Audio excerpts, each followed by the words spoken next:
स्वर वेद कथा, जय स्वर वेद कथा। श्रवण मात्र से मिट जाती है बहु जन्मों की व्यथा। जय स्वर वेद कथा, जय स्वर वेद कथा, जय स्वर वेद कथा, जय स्वर वेद कथा।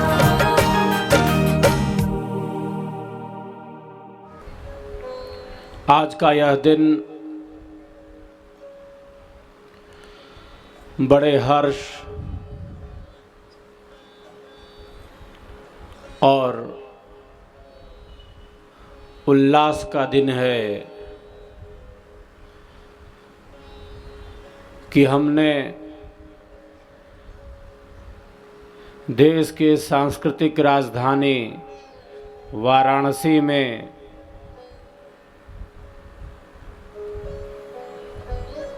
दो दिवसीय विहंगम योग समारोह का आज यहाँ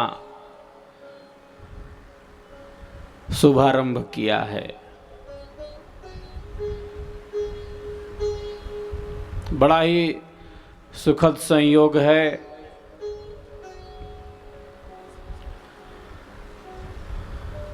बड़ा ही पुण्य संयोग है जब ऐसा अवसर हम सबों के समक्ष उपस्थित हुआ है।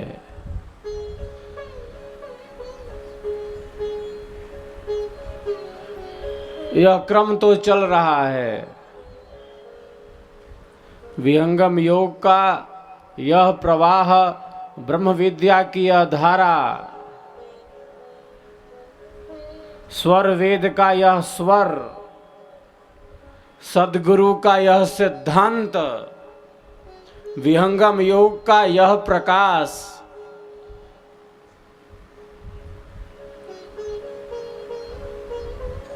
चतुर्दिक फैल रहा है।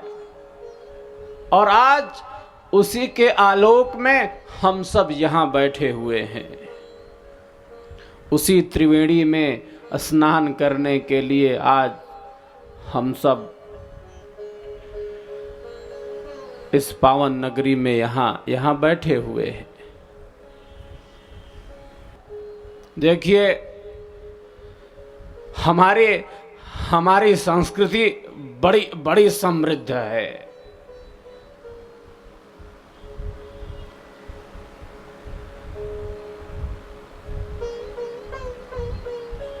भारतीय संस्कृति बड़ी बड़ी समृद्ध है। हमें स्वाभिमान है। हाँ, हमारा देश ऋषियों का देश है साहब। ये संतों का देश रहा है। यह देश ऋषियों का देश, इसका नाम ही भारत।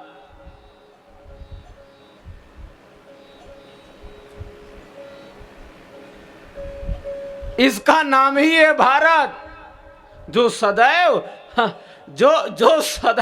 ज्ञान में रत है, जो सदैव विद्या में रत है, जो सदैव प्रकाश के साथ अपने जीवन को आगे बढ़ाता है।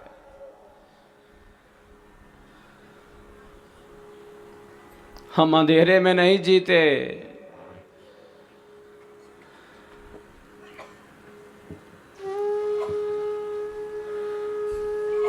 हमारी संस्कृति विश्व की आदि संस्कृति है। हम सब ऋषियों की संतानें हैं।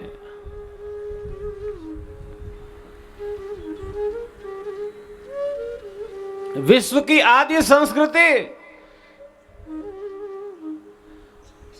जिसने संपूर्ण विश्व के सामने ज्ञान का वह अद्भुत प्रकाश फैलाया, जीवन का समग्र दर्शन प्रस्तुत किया। लेकिन देखिए, इतना सब कुछ होते हुए भी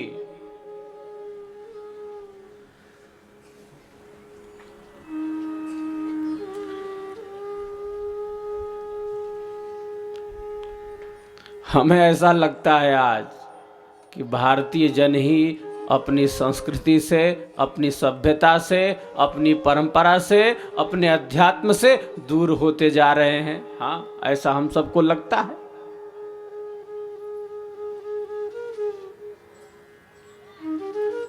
हमारी संस्कृति इतना महान, इतनी महान, हमारा ज्ञान, हमारी विरासत इतनी समृद्ध,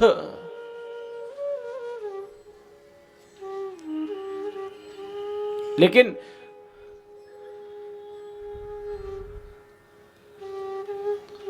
आज इसका अभाव भी दिखता है।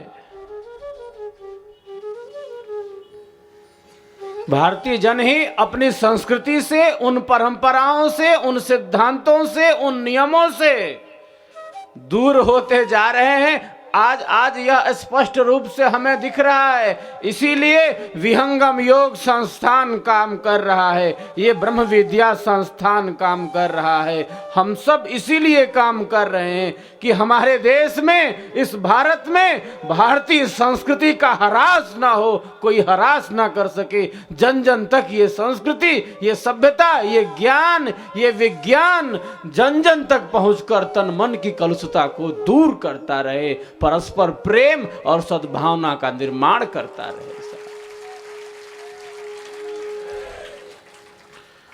ये बड़ी बात है। हम अलग होकर नहीं जी सकते अपनी संस्कृति से। हम ऋषियों के ज्ञान से अलग होकर नहीं जी सकते। ये हमारे खून में है। हमारे गोत्र ऋषियों के नाम पर हैं।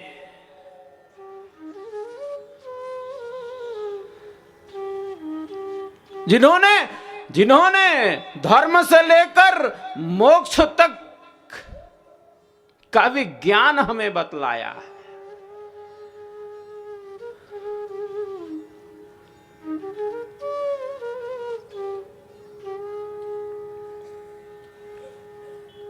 धर्म से लेकर मोक्ष तक की यह यात्रा है।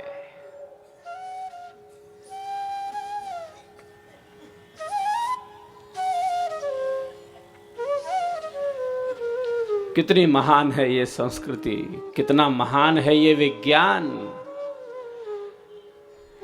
कितनी महान है ये विधि, कितना महान है ये दर्शन।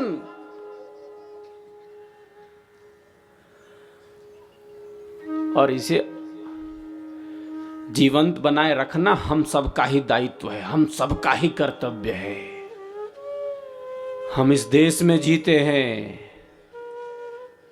हम इस देश के वासी हैं, और हमारा ही दायित्व है, हमारा ही कर्तव्य है कि हम अपने देश की संस्कृति, इसकी सभ्यता, इसके विचार, इसके भाव और इसके संकल्प के साथ युक्त होकर जिए। ये हमारा ही कर्तव्य है, ये हमारा ही पुरुषार्थ है।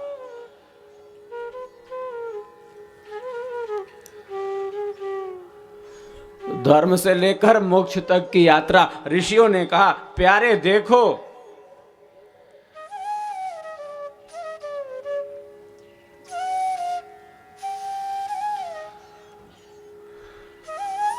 चार प्रकार के पुरुषार्थ हैं। सीधी सी बात है। हाँ, चार प्रकार के पुरुषार्थ हैं जिन्हें सिद्ध करने के लिए आपको ये जीवन मिला है, आपको ये शरीर मिला है।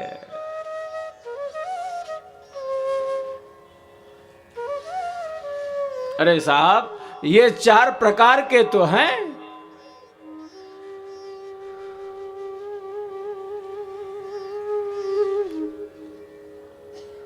धर्म, अर्थ, काम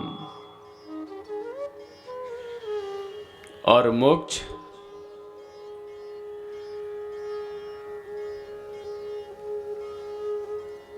ये चार प्रकार के पुरुषार्थ हैं।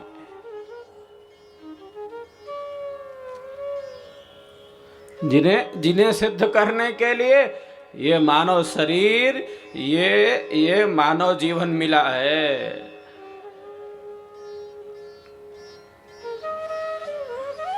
धर्म हमारे जीवन का आधार, हमारी संस्कृति का आधार। धर्म कहते किसे? समस्त सद्गुणों को धारण करने का नाम ही धर्म है। सीधी सी बात है।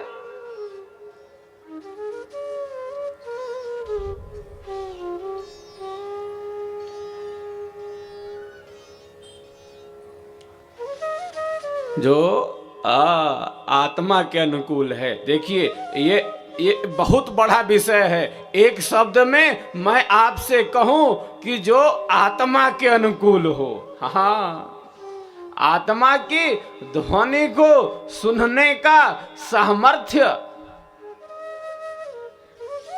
हम सबके भीतर अवश्य होना चाहिए।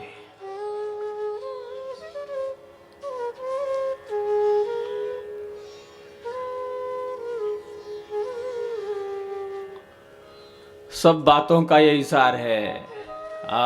सब बातों का यही सार है। भीतर से आवाज आती है, क्या सत्य है, क्या असत्य है, क्या शुभ है, क्या अशुभ है, क्या पाप है, क्या पुण्य है, क्या धर्म है, क्या अधर्म है। हाँ, क्या विधि है, क्या निषेध है। हाँ, क्योंकि मानव के पास विवेक का बल है, बुद्धि का बल है और सहज स्वाभाविक रूप में है, आंतरिक आवाज है उसके पास।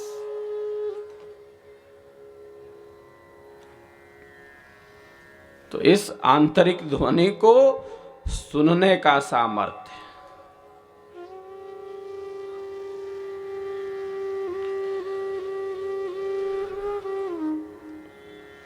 एक श्रेष्ठ जन में होता है। धर्म कोई आडंबर की वस्तु नहीं है, धर्म कोई प्रदर्शन की वस्तु नहीं है, कोई दिखावे की वस्तु नहीं है। इसका संबंध हमारी आत्मा से है।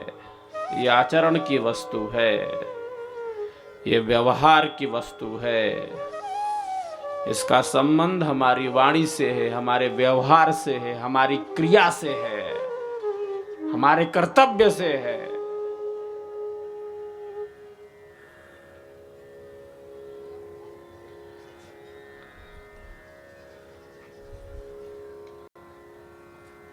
आत्मा की ध्वनि को सुनने का सामर्थ्य, सीधी सी बात है। हाँ, भीतर से एक आवाज तो आती है जिसे हम कहते हैं अंतरात्मा की आवाज। हाँ, ये मानव में सहज रूप में है, ये उसके अंदर स्वाभाविक रूप से है साहब।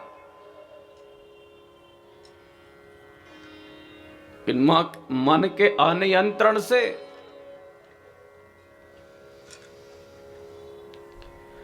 मन के असंयम से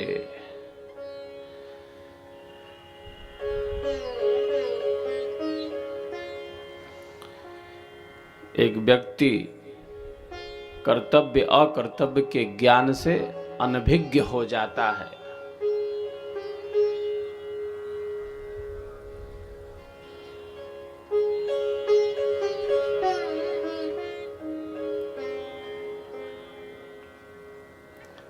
तो धर्म क्या है? देखिए, कोई आपसे पूछे या सामान्य ज्ञान है ये, हाँ, सीधी सी बात, आचरण की विद्या है। धर्म का संबंध कोई बाह्य आडंबर से नहीं, आत्मा की ध्वनि को सुनने का सामर्थ्य जिससे उत्पन्न होता है वही धर्म बन जाता है, वही धर्म हो जाता है। सीधी सी बात है। और जिस भी व्यक्ति ने आत्मा की ध्वनि को सुनने का सामर्थ्य उत्पन्न कर लिया, उसका जो कर्म है वह कर्म ना होकर धर्म बन जाता है। सीधी सी बात है।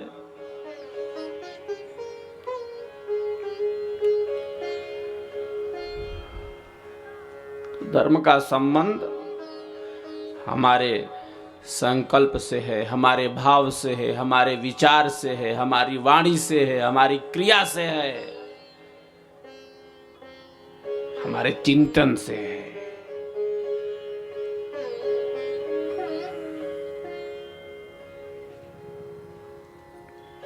मन की कितनी बड़ी भूमिका है।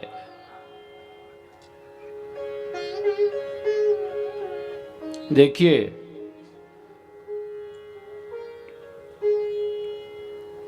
अभी अभी इसने वाणी का प्रयोग नहीं किया है, वाणी से कुछ बोला नहीं है। इस साहब ने वाणी का कोई प्रयोग नहीं किया। क्रिया में भी कुछ नहीं है अभी।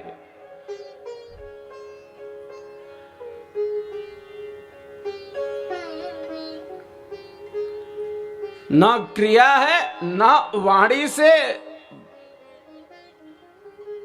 शब्दों का प्रयोग किया, लेकिन मन में संकल्प है, मन में ये चिंतन चल रहा है, मन में ये विचार चल रहे हैं उसके।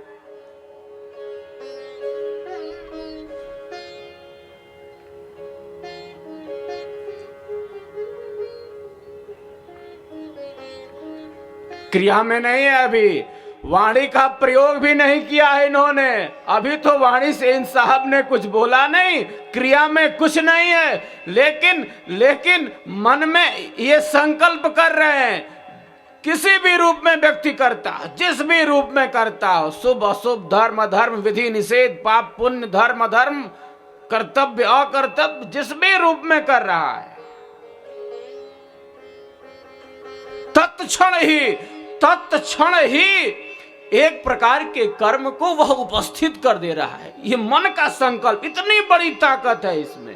क्रिया की बात आप छोड़ दीजिए, वाणी के प्रयोग की बात आप छोड़ दीजिए, केवल मन का ये संकल्प तत्क्षण ही एक प्रकार के कर्म को उपस्थित कर देता है।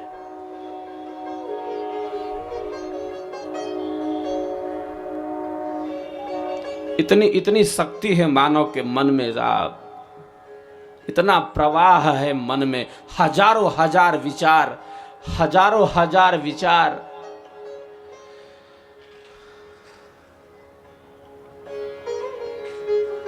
बहुधा अनेक व्यक्तियों का कोई नियंत्रण नहीं, कोई संयम नहीं, विचारों के साथ ये साहब बहे जा रहे हैं, जीवन में बहे जा रहे हैं।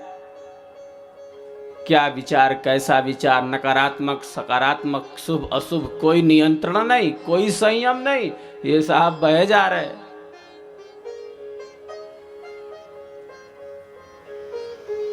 तो इतना बड़ा प्रवाह, वाणी का प्रयोग नहीं किया, क्रिया में नहीं है, मन का संकल्प तत्क्षण ही एक प्रकार के कर्म को उपस्थित कर दे रहा है। विहंगम योग क्या करता है? देखिए, विहंगम योग की प्रथम भूमि की साधना क्या करती है? हाँ, एक साधक मन के प्रवाह को नियंत्रित कर लेता है, संयमित कर लेता है, उसका प्रवाह नियंत्रित हो जाता है, संयमित हो जाता है, सकारात्मक हो जाता है, रचनात्मक हो जाता है। विहंगम योग प्रारंभ में यही करता है, यही करता है, मानव के मन को पकड़ता है। मन ही सारे उपद्रव की जड़ है, सभी समस्याओं की जड़ है। मन का अनियंत्रण, असंयम अनेक प्रकार के दुखों को, कष्टों को उत्पन्न करता है।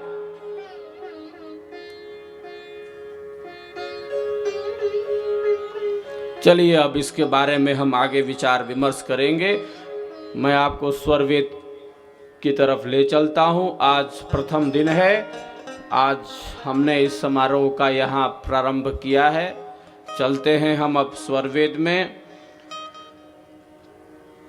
स्वरवेद की वाणी अमोघ है, दिव्य है, अद्भुत वाणी है। ये साक्षात धर्मा ऋषि की वाणी है, ये ब्रह्म वाणी है, ये सद्गुरु की वाणी है। स्वयं के अनुभव से पूर्ण है ये वाणियां। अनुभूति एवं अभिव्यक्ति का अद्भुत सामंजस्य हम स्वरवेद में पाते हैं। अनुभूतियां हुई सद्गुरु को, अध्यात्म की समस्त अनुभूतियां हुई और उन अनुभूतियों को उन्होंने अभिव्यक्त किया है।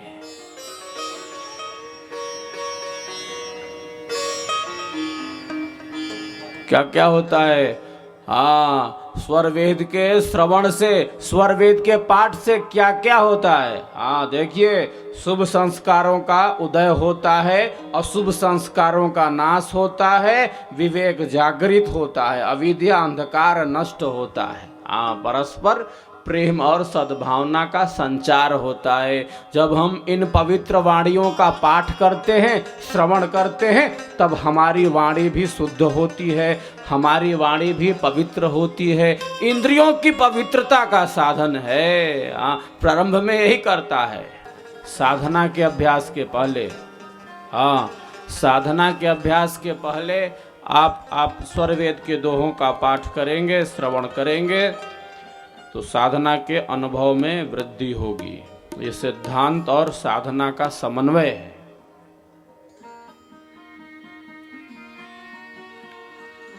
तो ये सारी चीजें हैं। चलते हैं हम अब स्वर वेद में, तन्मय होकर स्वर वेद की दिव्य वाणियों का आप सभी श्रवण करें, फिर हम आगे की तरफ बढ़ेंगे।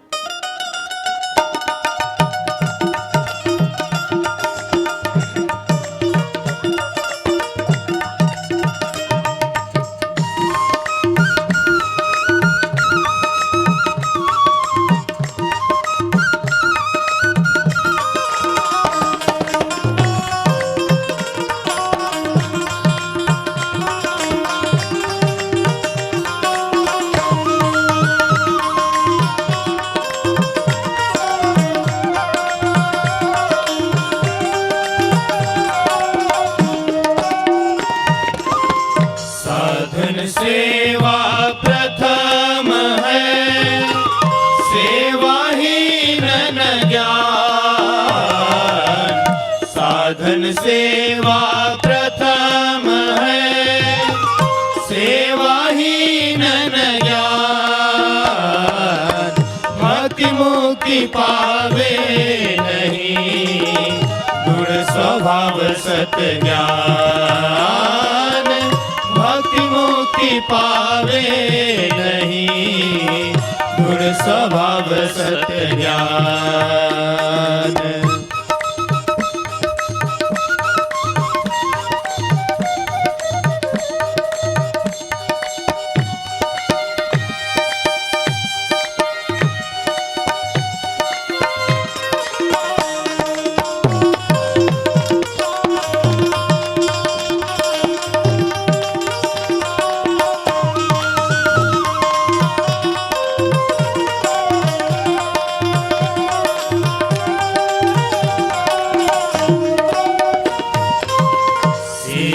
सद्गुरु संत की अधिकारी मन आप। सेवा सद्गुरु संत की अधिकारी मन आप। जिज्ञासु वह नाहि है, सेवक सेव्यन भाव। जिज्ञासु वह नाहि है, सेवक सेव्यन भाव।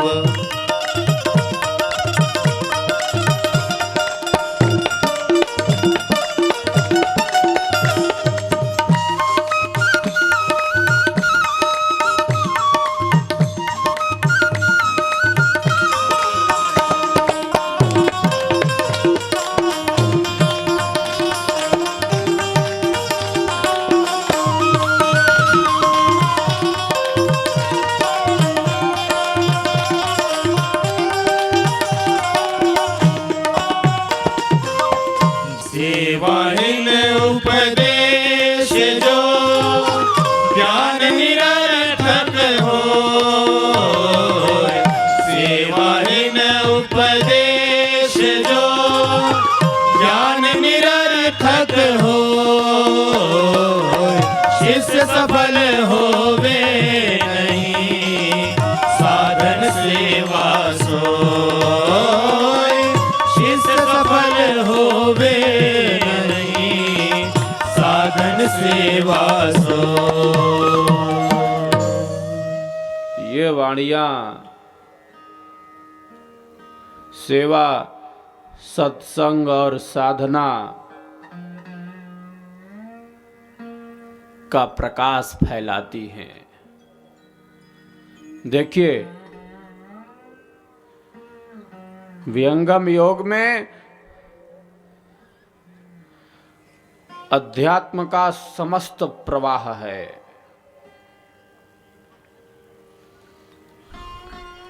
अध्यात्म का यह विज्ञान है। समस्त विषय हैं इसमें अध्यात्म के।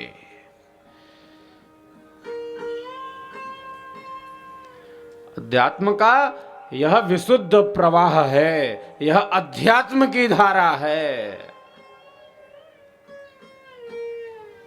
योग की चेतन भूमि है, भक्ति का चेतन प्रवाह है, प्रेम की उत्कृष्ट भूमि है, ज्ञान की उच्च अवस्था है।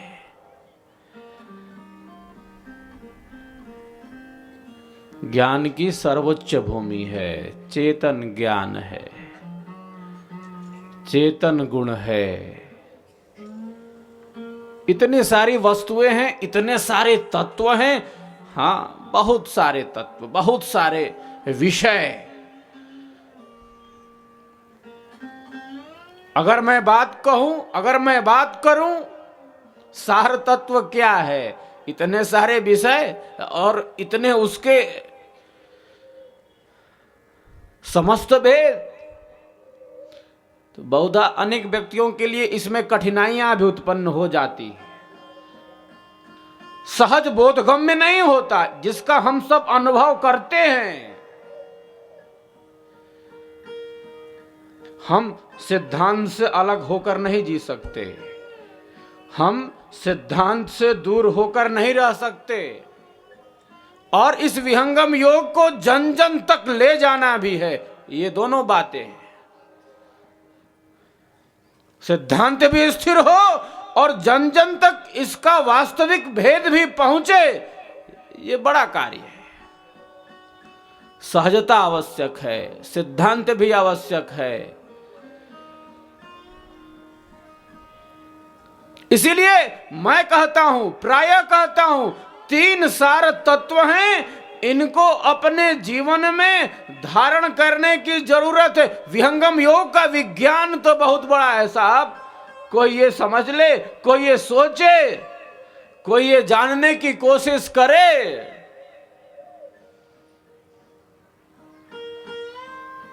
मैं इस विहंगम योग के ज्ञान को, इसके विज्ञान को आत्मसात कर लूंगा, जान लूंगा।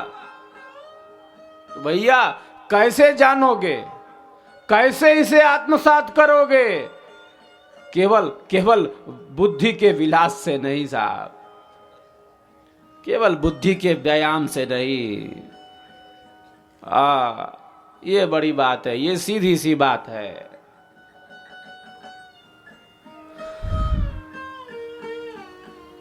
तीन सार बतलाए। हाँ, सदगुरु ने बतलाया, स्वर वेद ने बतलाया। देखो, 3 सार हैं।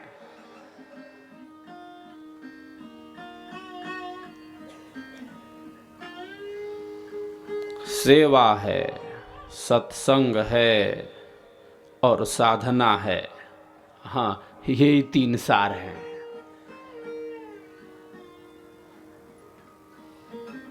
अध्यात्म में तो अनंत विषय हैं। ज्ञान का इतना प्रवाह है, अद्भुत प्रवाह है। जितना भी हम इसमें गोते लगाएंगे वह कम होगा, अल्प होगा, सीमित होगा। नेति नेति है साहब, केवल इतना ही नहीं है, अभी बहुत कुछ है, बहुत कुछ बाकी है। अथाह है, अपार है साहब, असीम है, अनंत है।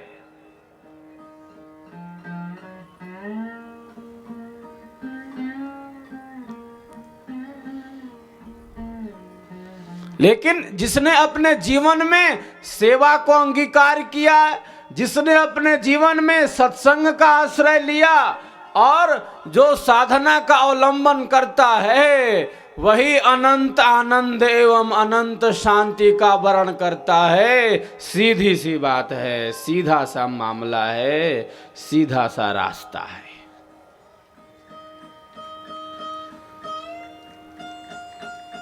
सेवा, सत्संग और साधना, ये तीनों 100 से हैं, इन्हें ही धारण करना है। अध्यात्म का यह सार है, ब्रह्म विद्या की सार वस्तु है। इस असार संसार में ये सार तत्व हैं, और वे सार तत्व क्या हैं? सेवा है, सत्संग है और साधना है।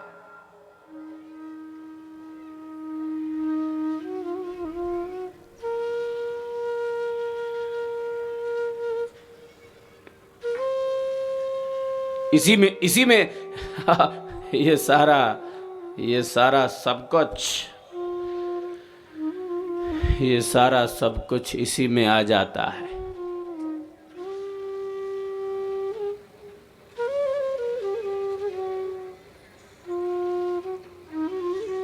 सेवा बहुत बड़ी वस्तु है, सत्संग बड़ी वस्तु है, साधना बड़ी वस्तु है।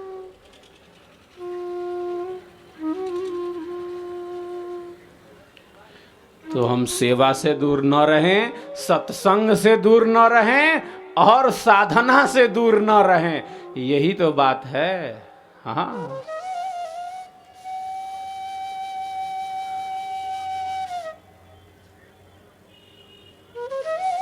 कल्याण का यही साधन है, शांति का यही साधन है, आत्मा के उद्धार का यही साधन है। आत्मा का कल्याण इसी से होना है। एक साधक जानता है, एक विहंगम योगी जानता है, संसार में ये सुख दुख आते जाते रहेंगे, प्रारब्ध है, कर्म का साथ है।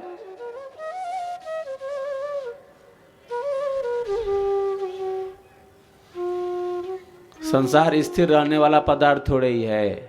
हाँ, प्रकृति परिवर्तनशील है, सीधी सी बात है। कोई वस्तु स्थिर रहने वाली नहीं है,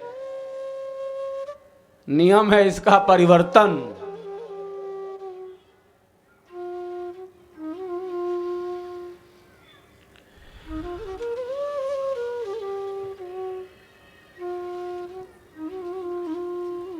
परिवर्तन हो रहा है, प्रतिक्षण परिवर्तन हो रहा। हमारे शरीर में परिवर्तन हो रहा है। वैज्ञानिक बतलाते हैं 7 वर्ष में पूरे का पूरा शरीर बदल दिया जाता है। परमाणुओं में परिवर्तन, प्रकृति में परिवर्तन अहर्निश चल रहा है।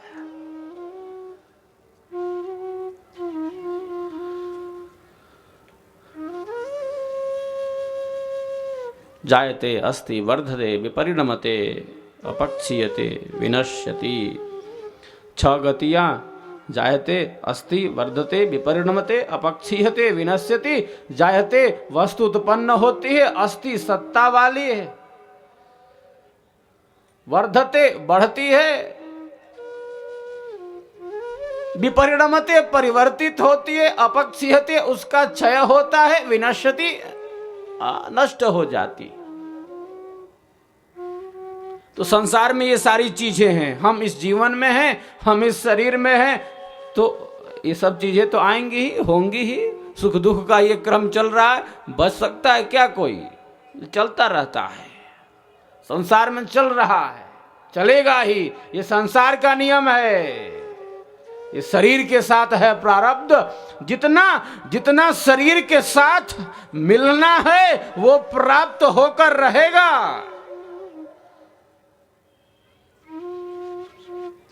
प्रारब्ध पहले बना, पीछे बना शरीर साहब। ये शरीर ही प्रकृति का है। बहुत व्यापक दृष्टि की आवश्यकता है जीवन में। हाँ, सुख दुख आते हैं जाते हैं, चलता रहता है ये क्रम। लेकिन एक साधक जानता है, हाँ, ये सुख ये दुख हमें सेवा से, हमें सत्संग से और हमें साधना से अलग नहीं कर सकते। हाँ, इनमें इतनी शक्ति नहीं है कि हमें सेवा से अलग कर दें, हमें सत्संग से अलग कर दें और हमें साधना से अलग कर दें, क्योंकि ये आत्मा के कल्याण के साधन है, ये आत्मा के उद्धार के साधन है।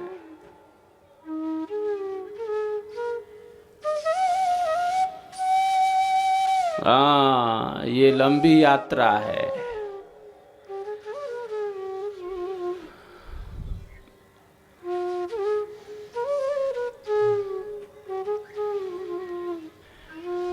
एक साधक, एक विहंगम योगी जान लेता है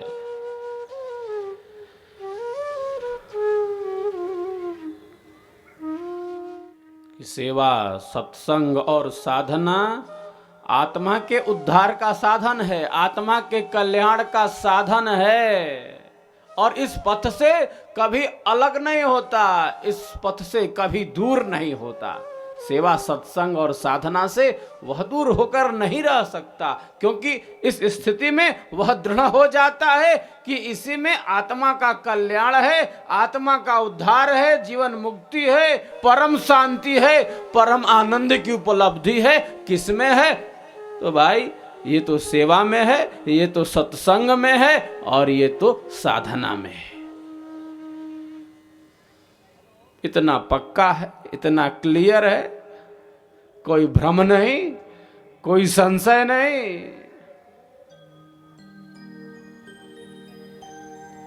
संशय भ्रम में नहीं जीता।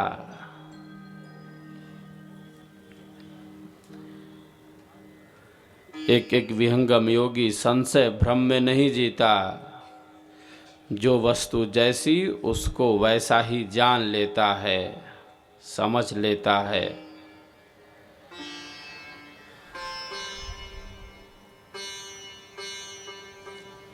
जो वस्तु जैसा रहे तैसा वाको जान, रूप बोध निर्भ्रांत है, संशयहीन सज्ञान। जो वस्तु जैसी उसको वैसा जान लेना,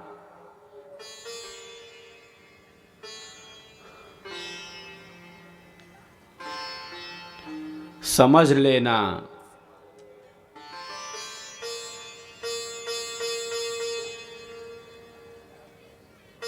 यही विद्या और ज्ञान का यथार्थ लक्षण है। अब वस्तु कुछ है और ये साहब उससे भिन्न कुछ समझ रहे हैं, अन्य दूसरा समझ रहे हैं। वस्तु कुछ है और उससे भिन्न कुछ अन्य समझ रहे हैं।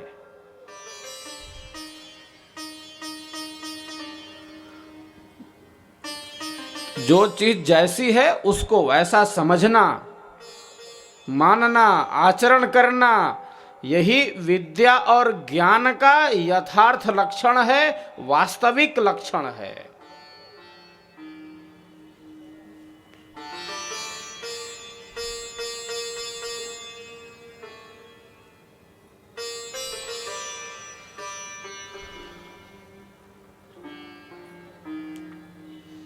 विहंगम योगी इसी यथार्थ ज्ञान में जीता है। देखिए, ज्ञान का अभाव अविद्या नहीं है, वो ज्ञान रखा है पर इसका ज्ञान ही विपरीत है। ज्ञान के अभाव को अविद्या नहीं कहते हैं, ज्ञान है लेकिन उसका ज्ञान ही विपरीत है, मिथ्या है, असत्य है, झूठ है।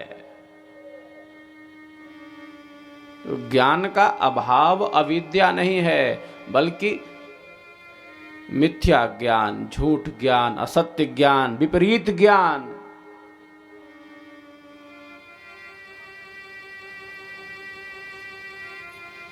इसी को अविद्या कहते हैं, जिसकी जड़ें बहुत मजबूत हैं, जिसका क्षेत्र बहुत विशाल है। तो जो वस्तु जैसी उसको वैसा समझना, मानना, आचरण करना, यही विद्या और ज्ञान का यथार्थ लक्षण है, वास्तविक लक्षण है। हाँ, और विहंगम योगी इसी में जीता है।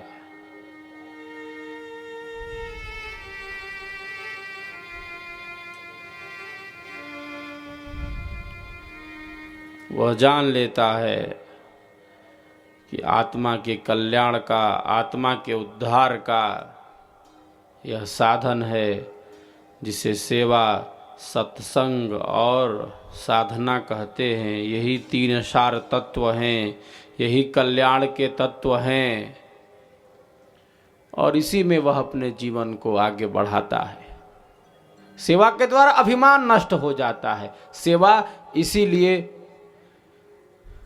अनिवार्य है क्योंकि यह हमारे अभिमान को दूर करती है। अभिमान को दूर करने का यह साधन है सेवा। मैं और मेरा से हमें ऊपर उठा देती है।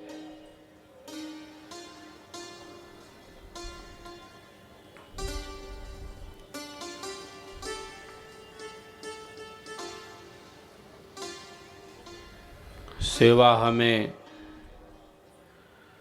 अत्यंत सहज और सरल बना देती है। समस्त पदार्थ आप देखिए, इस विश्व में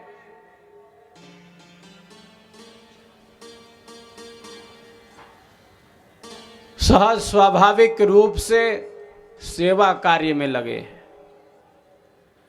ईश्वर की सृष्टि में अनंत शक्तियां, ये जड़ शक्तियां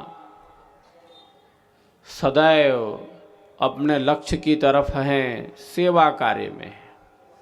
वृक्ष कबहु नहीं फल भखे, नदी न संचय नीर, परमारथ के कारणे साधुन धरा शरीर। सेवा बड़ी वस्तु है। लघुता से प्रभुता मिले, प्रभुता से प्रभु दूर। तो लघुता बड़ी वस्तु है। यहाँ हमारी संस्कृति त्याग में प्रतिष्ठित है, समर्पण में, श्रद्धा में प्रतिष्ठित है, सहजता में प्रतिष्ठित है, प्रेम में, न्याय में, करुणा में, दया में, क्षमा में प्रतिष्ठित है।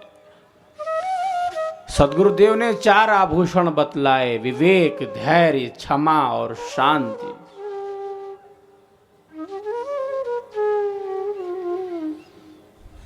तो ये संस्कृति ही त्याग, समर्पण में प्रतिष्ठित है, जो हमें मैं और मेरा से ऊपर उठाती है। चलते हैं अब हम स्वर वेद में तन्मय होकर आप सभी स्वर वेद की दिव्य वाणियों का श्रवण करें।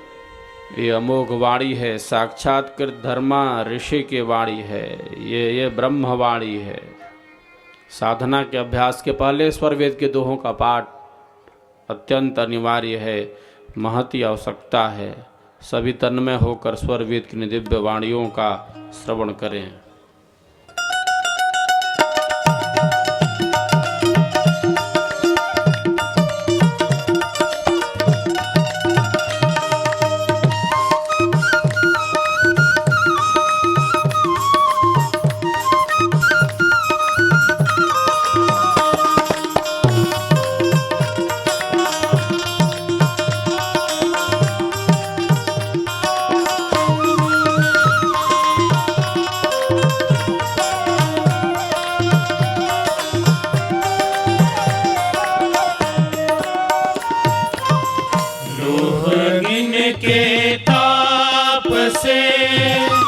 शुद्ध होए मलनाश, लोहरिन के ताप से शुद्ध होए मलनाश। योग बिन परदीप में शुद्ध जीव तप्त भास।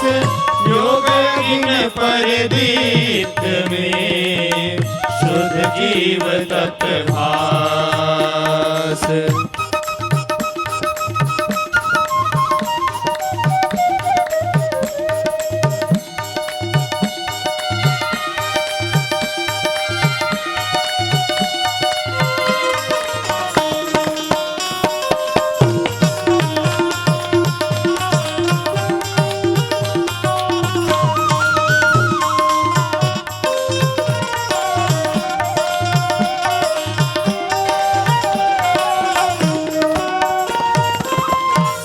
संत विहंगम मार्ग को देवयान पथ जान, संत विहंगम मार्ग को देवयान पथ जान, निराधार जो शून्य पर अनुगम अद्भुत जान, निराधार जो शून्य पर अनुगम अद्भुत ज्ञान।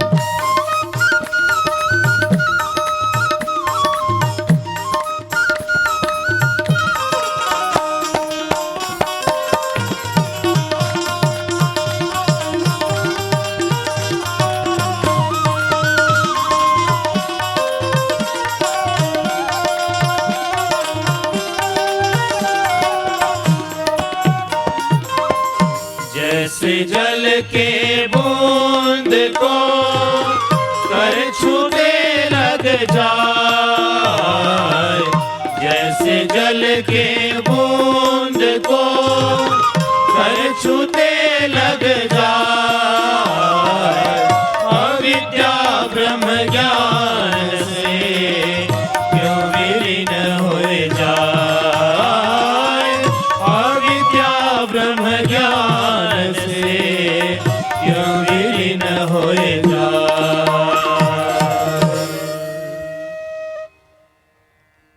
तो ब्रह्म ज्ञान के द्वारा, इस ब्रह्म विद्या के द्वारा वही मिथ्या ज्ञान, अविद्या नष्ट हो जाता है, जो विपरीत ज्ञान है, जो असत्य ज्ञान है। और जो वस्तु जैसी उसको वैसा समझना, मानना, यही विद्या और ज्ञान का यथार्थ लक्षण है, वास्तविक लक्षण है।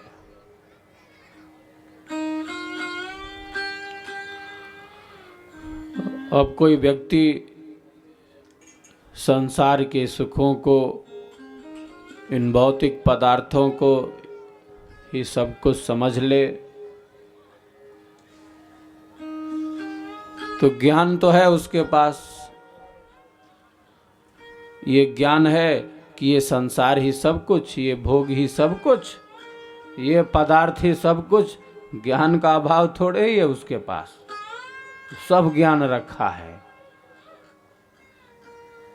लेकिन उसका जो ज्ञान है वो कैसा है, कैसा ज्ञान है? हाँ, ये ज्ञान ही तो गड़बड़ है उसका, ये ज्ञान ही तो मिथ्या है, ये ज्ञान ही तो विपरीत है, ये ज्ञान ही तो असत्य है। तो ज्ञान का अभाव अविद्या नहीं, वो ज्ञान सब रखा है, लेकिन विपरीत ज्ञान है, मिथ्या ज्ञान है, असत्य ज्ञान है, झूठ ज्ञान है। बहुत से लोग पूछते हैं अविद्या है क्या? जो ब्रह्म विद्या से नष्ट हो जाती है, जो ब्रह्म ज्ञान से नष्ट हो जाती है। मैं यही कहता हूं कि जो विपरीत ज्ञान है, जो मिथ्या ज्ञान है, जो असत्य ज्ञान है, ज्ञान का अभाव अविद्या नहीं है, वो सब ज्ञान रखा है, लेकिन उसका ज्ञान ही मिथ्या, सत्य, झूठ, विपर्य है। जो वस्तु जैसी उसको वैसा जानना बहुत जरूरी है।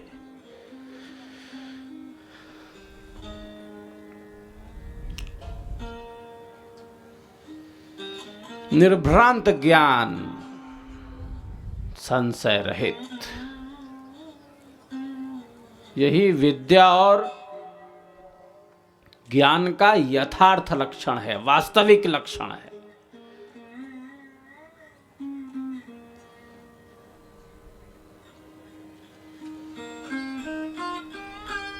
कोई समझ ले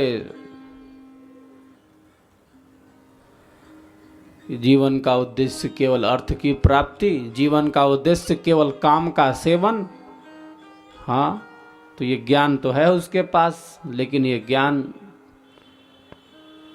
असत्य है, झूठ है। कोई समझ ले शरीर और इंद्रियों का सुख ही सर्वोपरि, कोई समझ ले संसार का सुख ही सर्वोपरि है। ये भोग, ये पदार्थ, यही सब कुछ, कोई ऐसा समझकर बैठ जाए। ज्ञान तो रखा ही है वो, लेकिन यह ज्ञान कैसा है? विपरीत है, मिथ्या है। हाँ, संसार से सुख प्राप्त होता है, हाँ प्राप्त होता है, लेकिन भैया अल्पकाल का है, सीमित है, विनाशी है, मिटने वाला है, क्षणिक है। सब कुछ इन्हें ही समझ लेना। हाँ, ये अविद्या का क्षेत्र है, ये मूढ़ता का क्षेत्र है। हाँ, सब कुछ यही नहीं है। आप धर्म पूर्वक अर्थ की प्राप्ति करिए, कोई मना किया है क्या? कोई मना करता है? वेद की वाणी कहती है, अरे एक दो हाथों से नहीं, सैकड़ों हाथों से कमाओ। सतहस्त समाहर, सहस्त्र हस्त संकिर।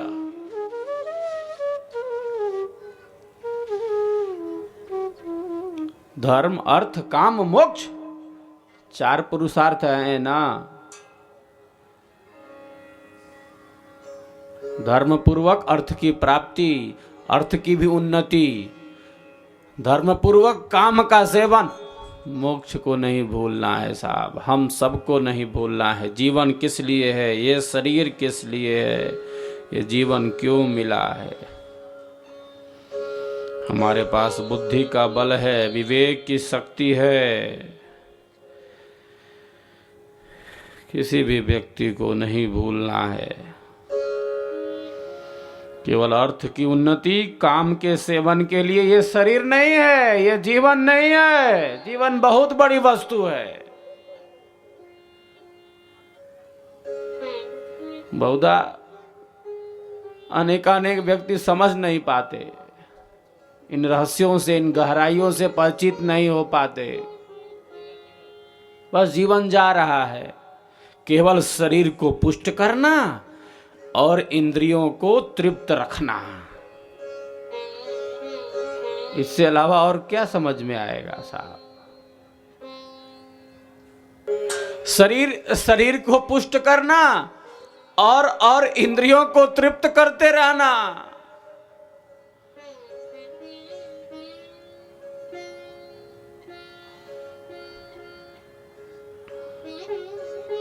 मानव जीवन का उद्देश्य नहीं हो सकता। शरीर की पुष्टि और इंद्रियों की तृप्ति मानव जीवन का उद्देश्य नहीं हो सकता।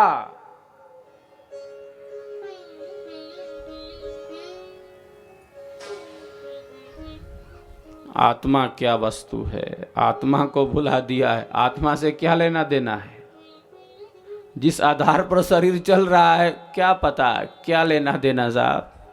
क्या मतलब? कुछ भी मतलब नहीं है। केवल शरीर, केवल शरीर, केवल शरीर। ये संसार, ये भोग, ये पदार्थ, इसी में सारा जीवन एक व्यक्ति का व्यतीत हो जाता है। किस आधार पर ये शरीर चल रहा है? दृश्य शरीर का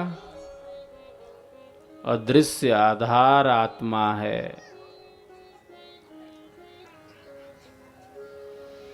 इसीलिए ऋषियों ने कहा, सद्गुरु ने कहा, स्वरवेद ने कहा, आत्मा को जानो। हाँ, आत्मा को जानो, स्वयं को पहचानो, खुद को पहचानो, स्वयं को जानो। आत्मानम विद्धि, आत्मा को जानो, स्वयं को जान लो साहब। स्वयं में स्थित हो जाता है एक विहंगम योगी, मन के नियंत्रण से, मन के संयम से। मन को उसकी भूमि में लेकर वह स्वयं में स्थित हो जाता है। स्वरवेद का यही अर्थ है। स्वरवेद का क्या अर्थ है? स्वरवेद क्या करता है? स्वरवेद की क्या परिभाषा है? स्वरवेद से क्या अभिप्रेत है? स्वरवेद किसे कहते हैं? प्रथम अर्थ है आत्मज्ञान, स्व वेद, जिसका ज्ञान प्राप्त हो जाए, जिसके द्वारा स्व का ज्ञान प्राप्त हो जाए, स्वयं का, आत्मा का, एवं जिसके द्वारा परमात्मा का ज्ञान प्राप्त हो जाए, उसी का नाम स्वर वेद है, उसी को स्वर वेद कहते हैं। सीधी सी बात है। ये विहंगम योग का आधार है, जिसके द्वारा आत्मज्ञान और जिसके द्वारा परमात्मा ज्ञान प्राप्त हो जाए। स्वरवेद का यही अर्थ है, स्वरवेद की यही परिभाषा है।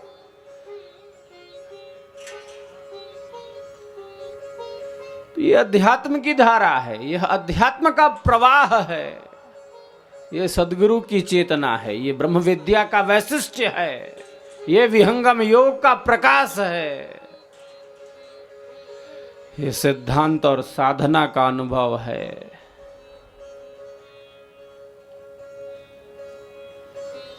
शरीर दिखलाई पड़ रहा है, आत्मा हाँ इन भौतिक नेत्रों से प्रत्यक्ष नहीं होती। दृश्य शरीर का अदृश्य आधार है आत्म तत्व। उसी अदृश्य आधार पर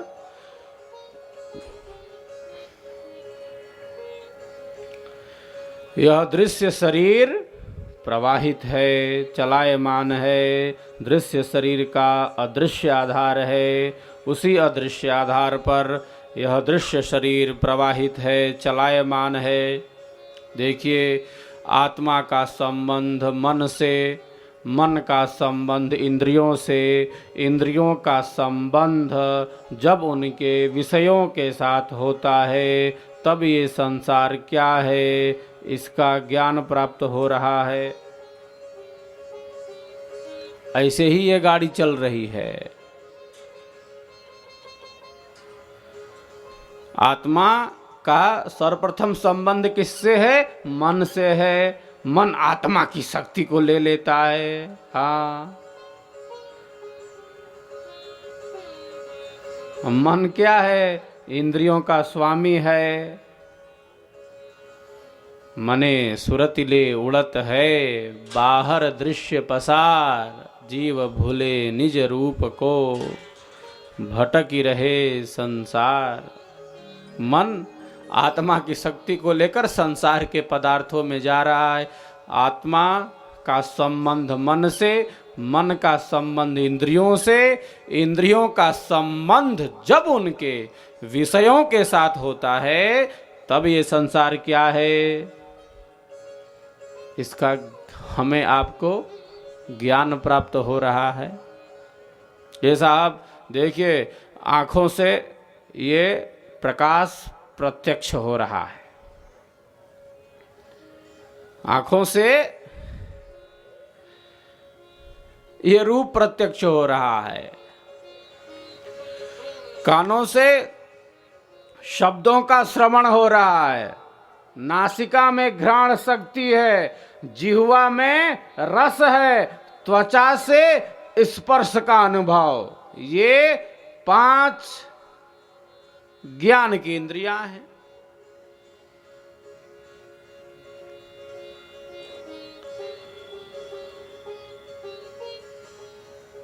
आंखों से ये रूप प्रत्यक्ष हो रहा है, ये बाहर का मामला क्लियर हो रहा है। नासिका से ये साहब सूंघ रहे हैं, कानों से शब्दों का श्रवण, जिह्वा से रस, त्वचा से स्पर्श का अनुभव, स्पर्श के सुख का अनुभव। ये 5 ज्ञान की इंद्रियां। उसी प्रकार 5 कर्म की इंद्रियां हैं, हाथ, पैर, गुदा, लिंग और वाणी, जिनसे कर्म हो रहे हैं।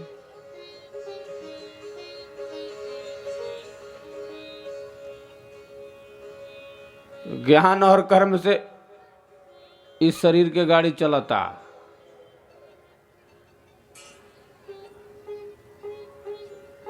ज्ञान और कर्म से ये शरीर चल रहा है। और आप देखिए साहब, ज्ञान और कर्म से ये विश्व चल रहा है।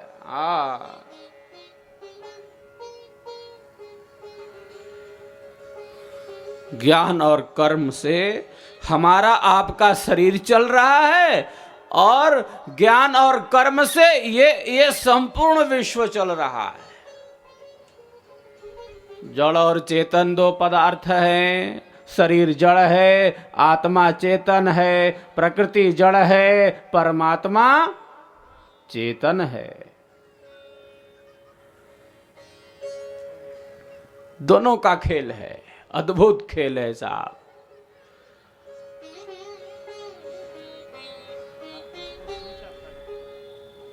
शरीर जड़ है, जो वस्तु उत्पन्न होती है वो अपने कारण में जाएगी। इस सृष्टि है, ये सदैव रहने वाली थोड़ी, ये प्रलय में चली जाएगी। ये शरीर है, ये सदैव रहने वाला पदार्थ नहीं है, अपने कारण में जाएगा। आत्मा को कोई उत्पन्न किया है कि अपने कारण में चला जाएगा? आत्मा को कौन उत्पन्न किया है साहब? परमात्मा भी नहीं उत्पन्न किया है। सीधी सी बात है, टेंशन क्या लेना है इसमें। आत्मा को परमात्मा में पैदा नहीं करता है। जैसे जैसे परमात्मा नित्य, वैसे आत्मा भी नित्य, उसका भी नाश नहीं होता, वो भी नित्य सत्ता है। शरीर उत्पन्न होता है, अपने कारण में चला जाता है। आत्मा को किसी ने पैदा किया है? चला जाएगा अपने कारण में। यो न मृता, अर्थात जो मरा नहीं,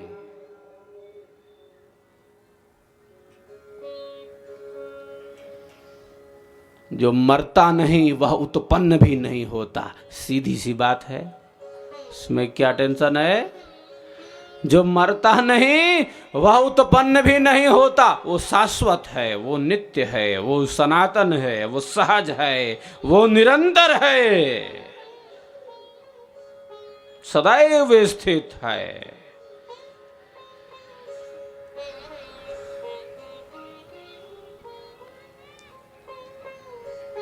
जड़ और चेतन के संयोग से ये शरीर चल रहा है।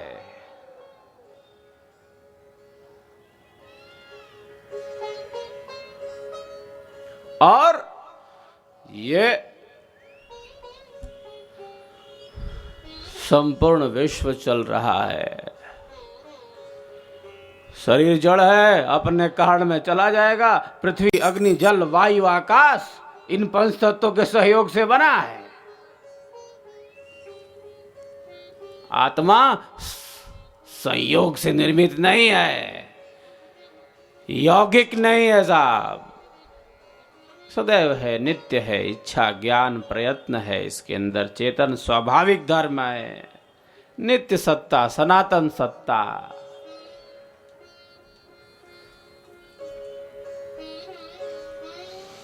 कभी मृत्यु को प्राप्त नहीं होती, इसीलिए कभी उसका जन्म भी नहीं होता। जिसका जन्म हुआ वो जाए मरने।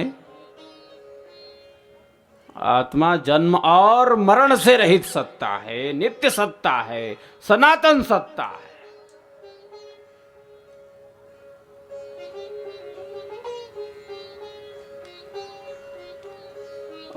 व्यक्ति को कोई लेना देना भी नहीं, इस आत्मा से क्या लेना देना है? उस शरीर में बधा है।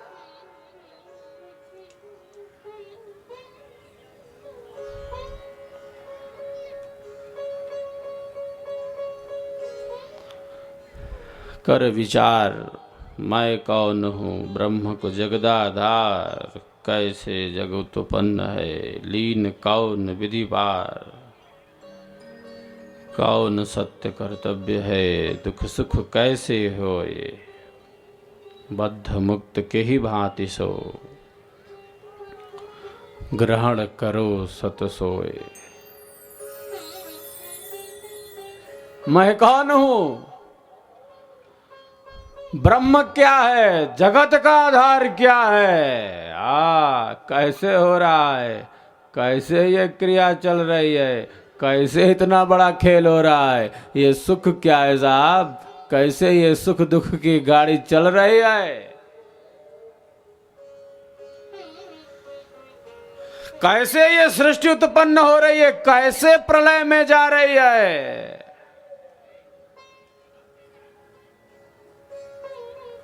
बंधन क्या है? मुक्ति क्या? केकरा का मतलब बा? केवल शरीर, केवल शरीर साहब, केवल शरीर। शरीर की पुष्टि, इंद्रियों की तृप्ति, और क्या लेना देना इन विषयों से?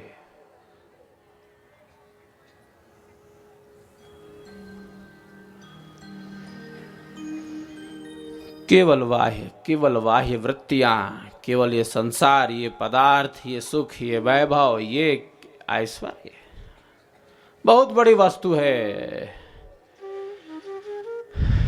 ये मानव शरीर, ये मानव जीवन, अंधेरे में हम नहीं जी सकते। हमारे पास बुद्धि का बल है, हमारे पास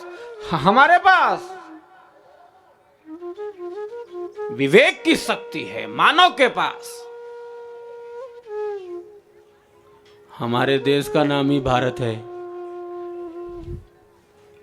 हम अंधेरे में जिएंगे, अज्ञानता में जिएंगे, झूठ में जिएंगे।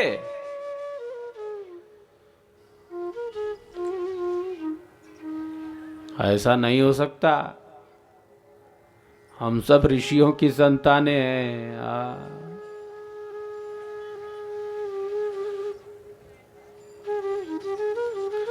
ऋषियों का खून है हमारे अंदर।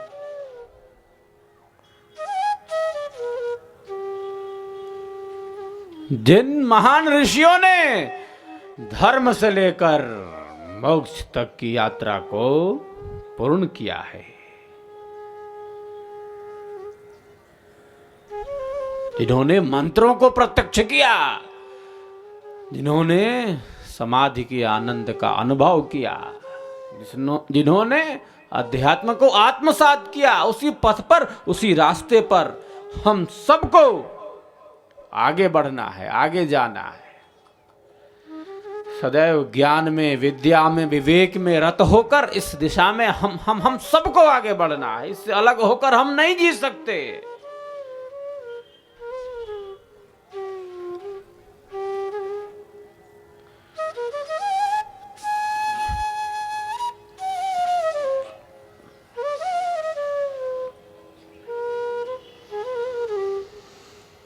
शरीर उत्पन्न होता है, अपने कारण में चला जाता है, सृष्टि प्रलय में चली जाती है। हाँ, चेतन सत्ता आत्मा सदैव स्थित है,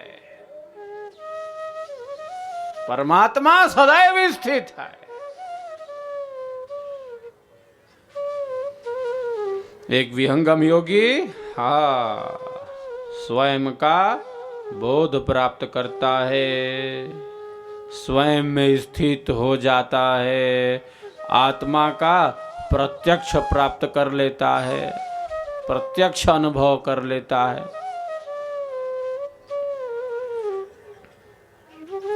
अत्यंत आनंद एवं अत्यंत शांति का वह अनुभव करता है। अब चलते हैं स्वरवेद में। विषय तो अनंत है, ये गाथा तो अनंत है, ये अध्यात्म की गाथा है। जितना हम इसमें गोते लगाते हैं उतना ही अधिक आनंद एवं रस का अनुभव होता है। हाँ, इसमें दृढ़ता चाहिए, इसमें गंभीरता चाहिए साहब। सबके पास वैसा प्रारब्ध नहीं है, सबके वैसी स्थिति भी नहीं है कि इसका आनंद ले सके। वो चंचलता भी बहुत रहती है। चलिए चलते हैं स्वरवेद में और तन्मय होकर इन दिव्य वाणियों का, स्वरवेद की दिव्य वाणियों का श्रवण करते हैं। इंद्रिय विषय जो पांच है, एक संग नहीं हो। इंद्रिय विषय जो पांच है, एक संग नहीं हो। यह तो मन कर लिंग है, अड़सता मन सो। कर लिंग है, अड़सता मन सो।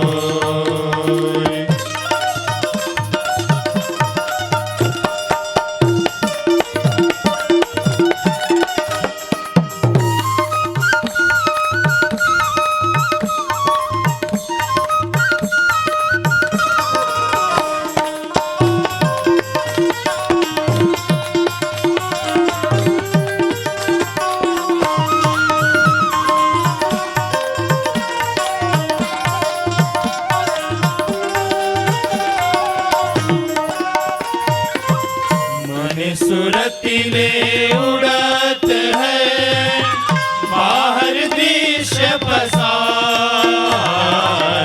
मन सुरतिले उड़त है, बाहर दृश्य पसार। जीव भूले निज रूप को, भटक रहे संसार। जीव भूले निज रूप को, भटक रहे संसार।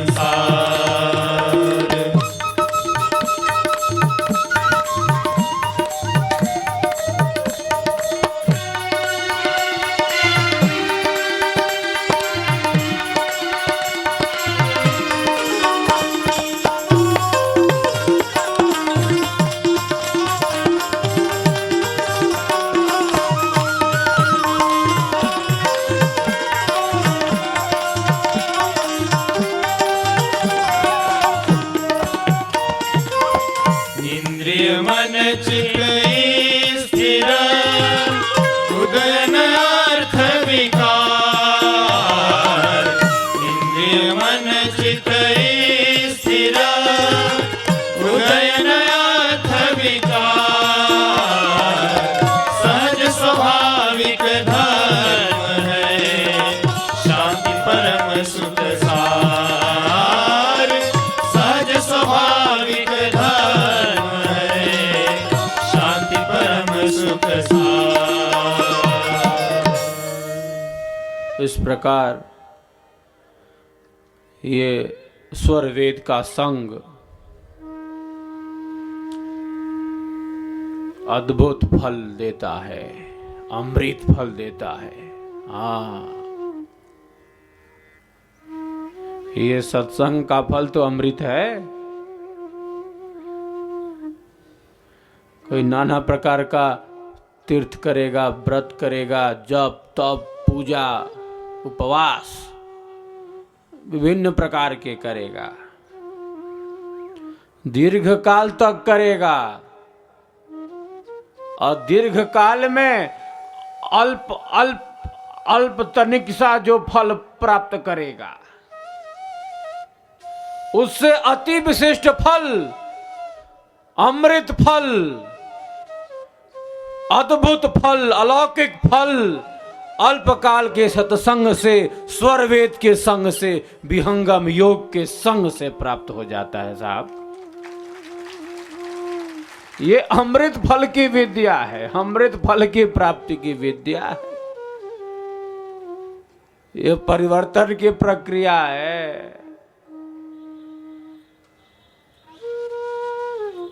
ये विशिष्ट फलदायी है। इसमें स्नान आंतरिक रूप से एक मानव को पवित्र बना देता है। अंतःकरण की शुद्धि का साधन है ये सब। केवल भौतिक स्नान पर्याप्त नहीं है। हमारी संस्कृति को इतनी साधारण स्थितियों में न समझा जाए। विहंगम योग मनोनिग्रह से लेकर आत्मज्ञान एवं परमात्मा प्राप्ति तक की यात्रा है। अमर हिमालय योगी अनंत श्री सद्गुरु सदाफल देव जी महाराज ने अपनी 17 वर्षों की गहन साधना से इस सनातन ब्रह्म ज्ञान को धरती पर पुनर्स्थापित किया है। उनके स्वयं के प्रत्यक्ष अनुभवों पर आधारित महान आध्यात्मिक सदग्रंथ स्वरवेद विहंगम योग का संपूर्ण दर्शन प्रस्तुत करता है, जिसका प्रैक्टिकल आप भी अपने घर परिवार में रहते हुए कर सकते हैं। विहंगम योग में मात्र 10 मिनट के विधिवत साधन से ही अद्वितीय अनुभव होने लगते हैं। विश्व की अनेक वैज्ञानिक संस्थाओं के शोध विहंगम योग की साधना को एक अत्यंत प्रभावशाली ध्यान पद्धति के रूप में प्रतिष्ठित करते हैं। इसके अतिरिक्त विहंगम योग में सांसारिक मनोकामनाओं की पूर्ति हेतु वैदिक हवन यज्ञ का भी प्रावधान है। सन 1924 में स्थापित इस संस्थान में सद्गुरु श्री स्वतंत्र देव जी महाराज एवं संत प्रवर श्री विज्ञान देव जी महाराज के मार्ग निर्देशन में आज 35 देशों में विभिन्न भेष भाषा जाति धर्म के लाखों लोग अपने आध्यात्मिक जीवन का निर्माण कर रहे हैं। यदि आप भी ब्रह्म विद्या विहंगम योग के अनूठे ज्ञान से जुड़ना चाहते हैं तो संपर्क करें। महर्षि सदाफल देव आश्रम, छतनाग रोड, झूसी, प्रयाग, इलाहाबाद, उत्तर प्रदेश 211019।